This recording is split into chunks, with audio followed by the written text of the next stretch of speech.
নমস্কার, আমি রিমা। আহারে বিহারে চ্যানেলে সকলকে জানাই স্বাগত। গরমকালে কিছু উল্লেখযোগ্য রসালো ফলের মধ্যে একটি অন্যতম সেরা ফল হলো আম। পাকা আমের তো তুলনাই হয় না, ওর তুলনাও নিচে। তবে কাঁচা অবস্থাতেও তার কদর কিন্তু মোটেই কম না, বরং সারা বছর তার স্বাদ নেওয়ার জন্য বিভিন্নভাবে সংরক্ষণ করে রাখার চেষ্টা চলে। আজ আমি সেই কাঁচা আমের একটি রেসিপি নিয়ে এসেছি। কিছুই না, কাঁচা আমের টক মিষ্টি চাটনি। যদি একে প্লাস্টিক বা জেলি চাটনিও বলো, মোটেই ভুল হবে না। আর এই চাটনি বানিয়ে নেওয়া কতটা সহজ দেখে নেওয়া যাক আমার আজকের ভিডিওতে। রেসিপিটি বানানোর জন্য নিয়ে নিচ্ছি একটা বড় সাইজের আম, কারণ এর থেকে বেশি আম আমার ঘরে দরকার হবে না। আমটা খোসা ছাড়িয়ে খুব ভালো করে ধুয়ে নিয়েছি, কারণ কাটার পরে আমি কিন্তু আর ধোবো না। এবারে এই আমটাকে আমি গ্রেট করে নেব। তার জন্য নিয়েছি গ্রেটার। আম গ্রেট করে নিচ্ছি। পুরো আম গ্রেট করে নিয়ে ফেরত আসছি। আম গ্রেট করে নেওয়া হয়ে গেছে। আগেই বলেছি আম কাটার পরে কিন্তু আর ধোবো না, তাই ধুলাম না। আমগুলো ঠিক এরকম গ্রেট করতে হবে, যেরকম ভাবে আমি করলাম। গ্যাসে বসিয়ে দিয়েছি কড়াই। দিয়ে দিচ্ছি কড়াইতে সাদা তেল। আমি এই রেসিপিতে যেহেতু হলুদের ব্যবহার করব না, তাই সাদা তেল দিলাম, কারণ সর্ষের তেলে একটা হলদে ভাব চলে আসে। তেল গরম হয়ে গেছে। প্রথমে দিচ্ছি একটা গোটা শুকনো লঙ্কা। লঙ্কা খুব কড়াভাবে ভেজে নেব।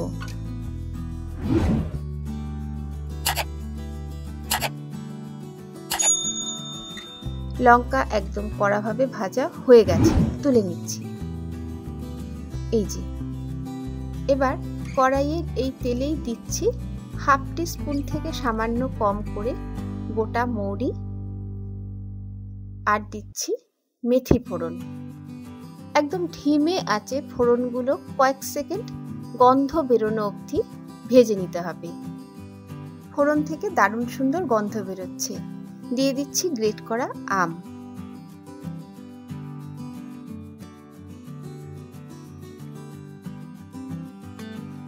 আঁচ লোতে রেখেই 30 থেকে 40 সেকেন্ডের মতন আমটা কষিয়ে নিতে হবে।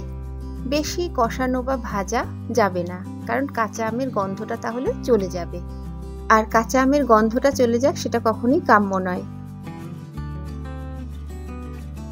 আমি 30 থেকে 40 সেকেন্ডের মতন আম কষিয়ে নিলাম। দিয়ে দিচ্ছি স্বাদ অনুযায়ী লবণ। লবণ দিয়ে ভালো করে আমের সাথে মিশিয়ে দিতে হবে।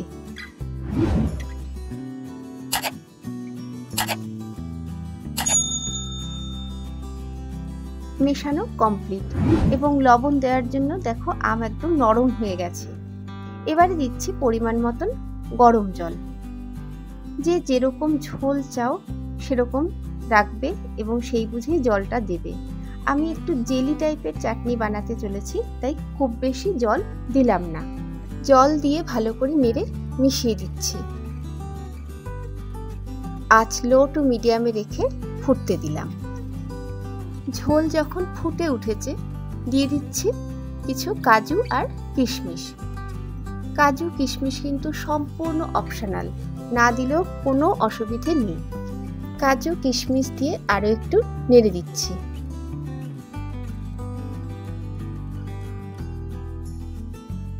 গ্রেভি কিন্তু অনেকটাই টেনে আসছে এবং আমও সেদ্ধ হয়ে গেছে। দিয়ে দিচ্ছি চিনি। চিনিও কিন্তু যার যার স্বাদে দেবে। অনেকে কম মিষ্টি, আবার অনেকে বেশি মিষ্টি ভালোবাসে, তাই চিনি যার যার স্বাদেই দিও। চিনি দিয়েও ভালো করে নেড়ে মিশিয়ে দিতে হবে। আম সেদ্ধ হলে তবেই কিন্তু চিনি দেবে। আম সেদ্ধ না হলে চিনি দিলে আম কিন্তু সহজে সেদ্ধ হয় না, মিষ্টির জন্য শক্ত হয়ে যায়।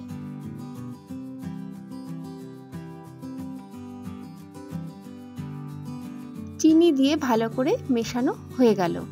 আবারও একটু ফুটতে দিলাম। এদিকে দেখো গ্রেভি বা ঝোল কিন্তু অনেকটাই টেনে এসেছে। ঠান্ডা হলে আরও টেনে যাবে। এই স্টেজেই কিন্তু ইজিলি নামিয়ে সার্ভ করে নেওয়া যায়। কিন্তু আমি কি করব, এর মধ্যে দিয়ে দিচ্ছি 1 চিমটের থেকেও একটু কম গ্রিন ফুড কালার। এটা একেবারেই অপশনাল, যেহেতু কাঁচা আমের চাটনি তাই দেখতে সুন্দর লাগবে, আর কাঁচা আমের সাথে সামঞ্জস্য রেখে কালার ইউজ করলাম। এবারে ভালো করে কালারটা মেশানোর পালা।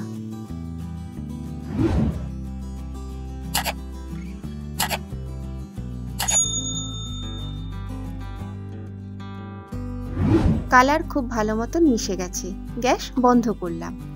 এবারে দিচ্ছি শুরুতেই যে গোটা শুকনো লঙ্কা তেলে ভেজে নিয়েছিলাম সেই শুকনো লঙ্কা এখানে ভেঙে দিলাম।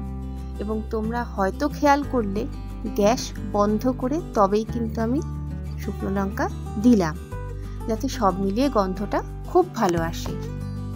চাটনি ফুটন্ত অবস্থায় শুকনো লঙ্কা দিলে খুব ঝাল বেরোবে, যা চাটনির ক্ষেত্রে মোটেই ভালো লাগবে না। এবং তোমরা খেয়াল করলে যে শুকনো লঙ্কা দিয়ে আমি কিন্তু এতটুকু নাড়লামও না। আমার চাটনি রান্না টোটালি কমপ্লিট হলো। একটা সার্ভিং বলে চাটনি সার্ভ করে নিয়েছি। তাহলে বন্ধুরা, আমার আজকের রেসিপি কাঁচা আমের টক মিষ্টি চাটনি বা কাঁচা আমের প্লাস্টিক চাটনি তোমাদের কেমন লাগলো জানিও। যদি ভালো লাগে একবার এভাবে করে দেখতে পারো। আজকের মতো তাহলে ভিডিও এখানেই শেষ করছি। সবাই খুব ভালো থেকো। নমস্কার।